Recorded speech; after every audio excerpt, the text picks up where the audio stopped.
Well, greetings to you all. I'm so sorry I can't be with you today in Peterborough. The train strike just made that impossible for me to get there and back in time for my other commitments in the evening. But I wish you all well, and I hope you have a good and informative day. I know you will. I was at Newport and it was extremely informative and useful. I want to talk to you today about money and crypto. Let's start with money. Let's start with money as we understand it. Or do we understand it? Do we really understand money? You're not taught about it in school, are you? It's a fairly ephemeral concept. But what has traditionally been money has been silver or gold coins. And you can go back certainly easily to 500 BC to find silver and gold coins of long gone empires. So it was money, and of course that lasted for several thousand years. Your gold coin or silver coin, whether it's a British silver sixpence or a Roman silver denarius or whatever it happened to be, it's a question of gold, it's a question of silver, and it's a question of coinage. That's money. And in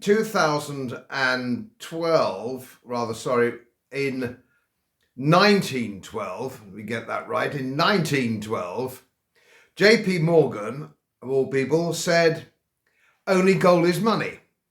Everything else is credit. Now, what did he mean by that? Well, if you have a gold coin, that's money. But if you have one of these chaps here, it's credit. Because this is a worthless piece of paper. It's only of any value if people have faith and trust in it. And of course it came about, if you remember, the concept of it was that people didn't want to lug gold about. It was dangerous and a heavy metal, and so they had paper so that you could draw the gold in another place. It was a promissory note, if you will. There won't be many of you old enough to remember the big old white notes, £5 notes of yesteryear, which said, I promise to pay the bearer on demand the sum in gold. It was a Bank of England promissory note.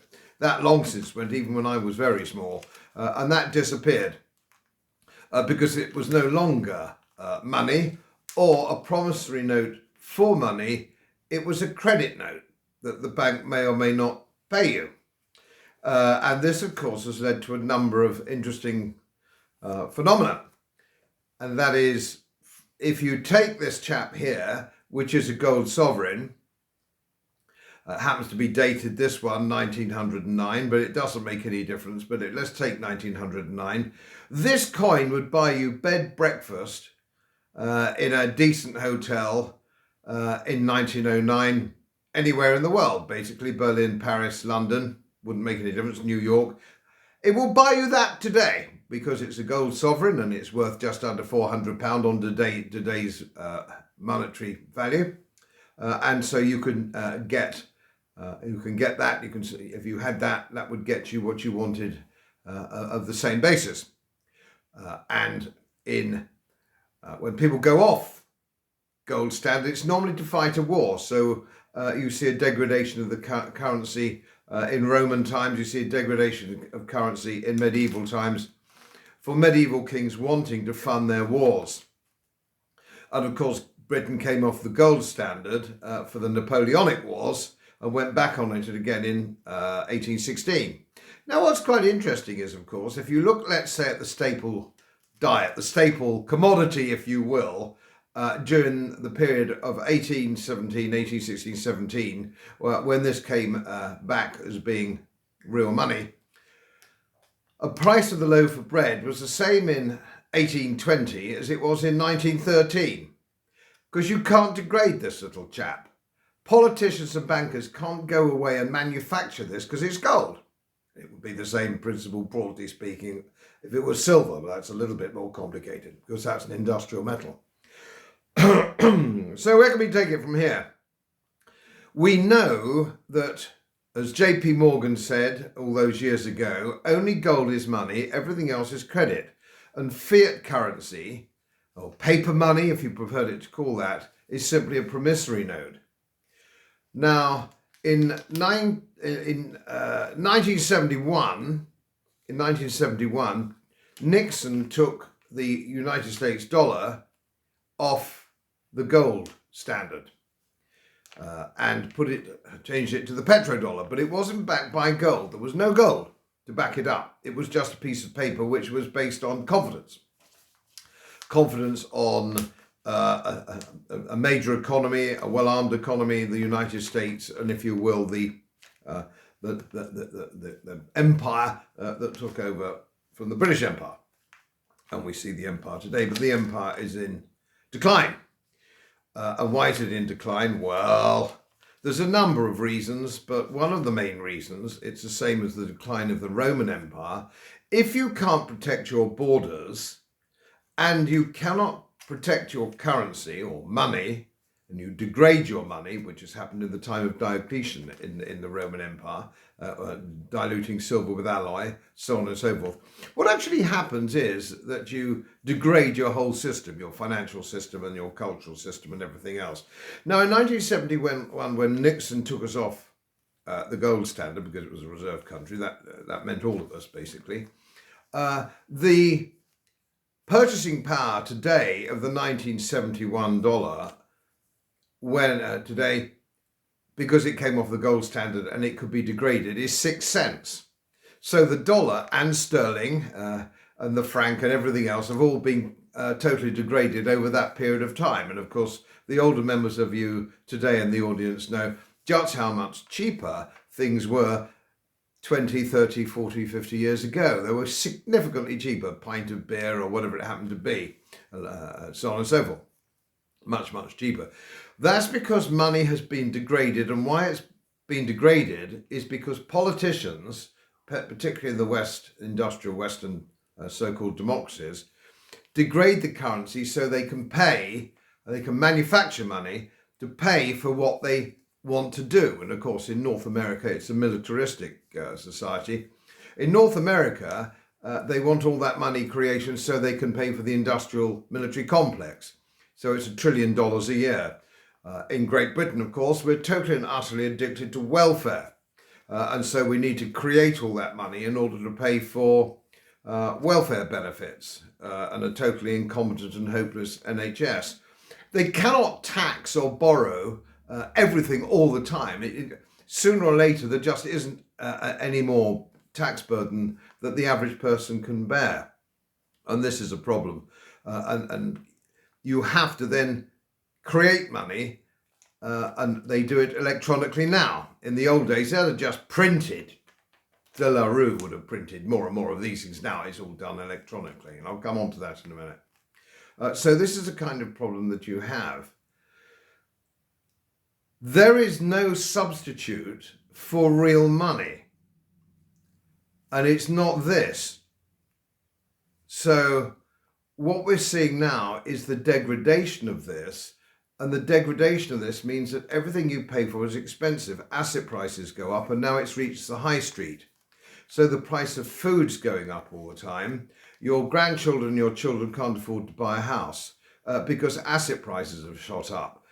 Bonds are overpriced, equities are overpriced, and this is one of the problems that we have. And of course, I think most of you know that the great crash is coming. That's inevitable. Don't ask me when, because I don't know, but it's definitely coming sooner or later. And it all stems from the degradation of money. So you have to bear in mind that over long term, money is a store of wealth. It means that if you put it under the mattress today, if it's a true store of wealth, it'll be worth just as much in spending power as it will be in 20 or 30 years' time. And so far, and may I just go back 5,000 years, you could probably trace it 5,000 years, this little chappie or something like it picks up that roll. Gold coin picks up that roll. This doesn't. There is no example in history where paper money, or a promissory note if you prefer to call it that, or fiat currency if you prefer, holds its value. It's not a store of wealth. It's a day-to-day system of paying your bills, your grocer's bill, paying the milkman, so on and so forth. but it's not a store of wealth and it's not money. Well, having dealt with real money, I now would like to turn to cryptocurrency, which is the new buzzword, but of course, there's nothing really much new about it because now for several decades we have created money out of thin air electronically. And all that means is that's a form of crypto or digital currency. You can call it whatever you like, but that's how it actually works.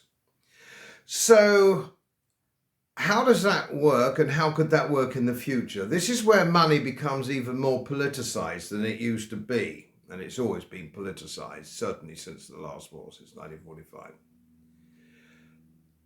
How is it going to work, cryptocurrency? Well, the World Economic Forum, the United Nations, the Bank of International Settlements, so on and so forth, all these people want a centralized central bank cryptocurrency or electronic currency. They want to get rid of cash completely. Why do they want to get rid of cash? Well, the reason they want to get rid of cash, of course, is that they can't control cash. They can't tax it. It's more difficult to confiscate. So these little chaps here, it means that you can pay some of your bills with paper money. And that means the government and the central banks can't control it. And they hate that. They hate that. They hate to lose control. And of course, as Nathaniel Rothschild said, many years ago, he said, it doesn't matter who you vote for, it's who controls the money. And that's the key. So it's important for them to get this kind of control. It's a little bit more complex than they might imagine, which I suspect they're going to find out. Quite complex procedure to do this, but why do they want to do it? Well, we know, do we not, that they want to stop us travelling. They're quite upfront with that. Some people say, oh, it's a conspiracy theory. I've never heard anything so stupid. All you have to do is Google World Economic Forum and the UN and the Bank of International. You Google all these people and they are quite clear. They are absolutely clear that they want a digital central currency, cryptocurrency, so that they control the money, and they use as the threat, of course, global warming. The world's going to boil if we eat too much meat, if we drive our cars or we go on holiday, so on and so on. I don't need to tell this audience all about that. You know all about that. You also know it's a complete and total hoax. So I know to an extent I'm preaching to the choir on this. But it's their method of control. And of course, if you go back to the last war, what is interesting that you go into your butcher and you've had your ration of bacon. And you also Corporal Jones in Dad's Army, didn't you? You can a bit of brawn and wrapping up one sausage because you've had your quarter of an ounce or whatever it is of corned beef, so on and so forth. Well, those days are coming back, and you can make that work if you have a centralized currency, because you will only have a card, you'll give it to the butcher, and the butcher will then say, this hasn't gone through because you've had your ration of meat. The same with petrol or diesel, or the same with air travel, or even train travel probably. You've had your ration. You've been outside your zone, your 15-minute city. You've been outside of that now more times. You can't use it because this will be the 15th time that you've used it outside your zone. Or ghetto, or gulag, or open prison. You can call it whatever you like. Now, you know as well as I do that the great and the good aren't going to be subject to this. And it was interesting, a couple of years ago, you might remember the phrase Her Majesty, Her late Majesty used, under the influence, the malign influence of the then Prince of Wales, our now King. And she said, we're going to have to change the way we do things. She didn't mean she was going to change the way that she did things, all right? She didn't mean that.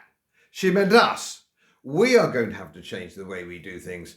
She is not going to give up any of her palaces or any of her accommodation. Of course, we know, do we not, that the now King Charles, has no intention of giving up Windsor Castle, Buckingham Palace, or any other, Highgrove, and all the other things. He has no intention of eating bugs. He only likes eating his special food from the own Highgrove estate. So he doesn't mean him. They all fly in private jets or the Queen's flight or something like that. He means you. But the only way he can control you is by a centralized digitalized currency, which means that you are virtually cut off from any other access of settling your accounts or your bills. And again, going back to Rothschild, he who controls the money controls you. And this is the direction in which we are going. And this is why it needs to be pushed back against as hard as we possibly can. Not easy.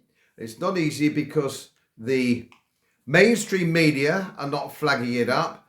Politicians are going with it. The bureaucracy is going with it. Everybody's going with this flow. There's nobody speaking up for the ordinary chap, the chap on the Clapham omnibus. Or indeed in America, they might call him Joe Sixpack. Nobody's speaking up for us. And of course, the terrorizing thing is that if you look at the number of people who are now WEF agents, World Economic Forum agents, who are in positions of power. They have the levers of power. So we have the Chancellor of the Exchequer is WEF. We have a Prime Minister who's WEF. We have a leader of the opposition who is WEF, Starmer, who when interviewed just a few months ago said, oh, what's important? Is Parliament important or is it Davos? He was quite clear that Davos was important to him, not Parliament. So don't give me any of this nonsense about conspiracy theories because it comes from their own mouth. Now, one of the problems also that we have is our constitutional monarchy. And our constitutional monarchy means that all our laws have to be ratified. They have to be ratified and ascended to by a monarch. That's the system that we have and we've had for 400 years. So this is the system that we have. Now, who's one of the main leaders internationally of the World Economic Forum, along with Klaus Schwab? It's the King of England. And it's no secret, he's been on your screens, he's recorded, he's been on the platform of the WEF, telling us basically that he's going along with this. We have to eat bugs, we have to stop travelling, and we have to do all these things. Not him, but the rest of us have to do it. So we don't have anybody in the government or opposition, or even the Church of England, because the Archbishop of Canterbury is a World Economic Forum stooge, who is speaking out for us. The great and the good, or let's be honest, the great and the bad, are all in league with this idea. So this is the problem that we have. If you can't hold, if you're not allowed to use cash, you have given them complete control. And let me say this to you, if I may. If you lean forward every time you buy a packet of fags or a bottle of beer or a slice of cheese in the co-op or wherever it is, every time you lean forward and go ping, all right, with your card, you're cutting your own throat. Because what will happen eventually is the government and big business will turn around and say, our transactions are 99% cash, so it won't make any difference. Don't help them by going ping. Draw this stuff out at the beginning of the week and do everything you can with this. And I know it's not always possible. If it's over 30 or 40 or 50 pounds, I generally speaking ping. But watch all your small stuff, make sure that you use cash. And if there's a pub or a delicatessen, or whatever it is, and this is mainly London, certainly Londoners, who don't take cash, only card, don't shop there. Don't shop there. No good will come of it. Because sooner or later, you won't be able to shop anywhere for cash and you'll have to go ping, and it won't be long. It won't be long before the machine says, oh, you can't ping for any more beer, you've had enough beer. I can't bear the thought of anybody telling me that I've had enough beer. I've never had enough beer except when I've fallen over. So don't let them do it to you. Understand the difference between money. This is money, as I said. This is money. This is a store of wealth and has been for 5,000 years. This is a promissory note from a bunch of spivs and gangsters. All right? Don't let them do it. As most of you know, my work is very heavily independently research based, and I get my information from all over the world. It would help if you press the subscribe button and the little bell next to it, because the more subscribers I have, the more likely it is that international independent research institutes will share their material with me. It's most helpful, and then of course I'll automatically share it with you. So, surprise, won't cost you anything. Thank you very much.